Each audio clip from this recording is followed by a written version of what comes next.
ಮೊದ್ಲೆಲ್ಲ ಹುಡುಗಿಯರು ಬಡ ಕುಟುಂಬದಲ್ಲಿ ಹುಟ್ಟಬಾರದು ಅಂತ ಹೇಳ್ತಾ ಇದ್ರು. ಆದ್ರೆ ಈಗ ಒಂದು ಬಡ ಕುಟುಂಬದಲ್ಲಿ ನಮ್ಮಂತ ಹುಡುಗರು ಹುಟ್ಟಬಾರ್ದು ಗುರು. ಯಾಕಂದ್ರೆ ಒಬ್ಬ ಮಿಡ್ಲ್ ಕ್ಲಾಸ್ ಹುಡುಗ ತನ್ನ 25ನೇ ವಯಸ್ಸಿಗೆ ಲೈಫ್ನ ಸೆಟ್ಲ್ ಮಾಡ್ಕೊಳ್ಳೋಕೆ ಆಗುತ್ತಾ ಗುರು?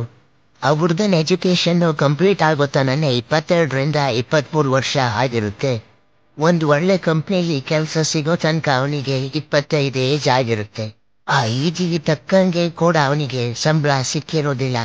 18ರಿಂದ 20 ಸಾವಿರ ಸಂಬಳಕ್ಕೆ ಬೆಂಗಳೂರಲ್ಲಿ ಕೆಲಸ ಮಾಡ್ತಾ ಇರ್ತಾರೆ. ಒಬ್ಬ ಮಿಡ್ಲ್ ಕ್ಲಾಸ್ ಹುಡುಗ ತನ್ನ ಲೈಫ್ನ ಸೆಟ್ಲ್ ಆಗ್ಬೇಕು ಅಂತ ಹೇಳಿದ್ರೆ ಕನಿಷ್ಠ 31 ಏಜ್ ತನೂ ಅವನು ಕಷ್ಟಪಟ್ಟು ದುಡಿತಾ ಇರ್ಬೇಕಾಗುತ್ತೆ.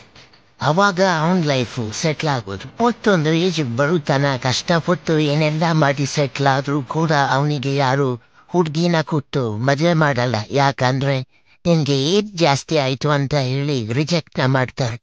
ಇಷ್ಟೇ ಗುರು ನಮ್ಮ ಹುಡುಗರ ಜೀವನ.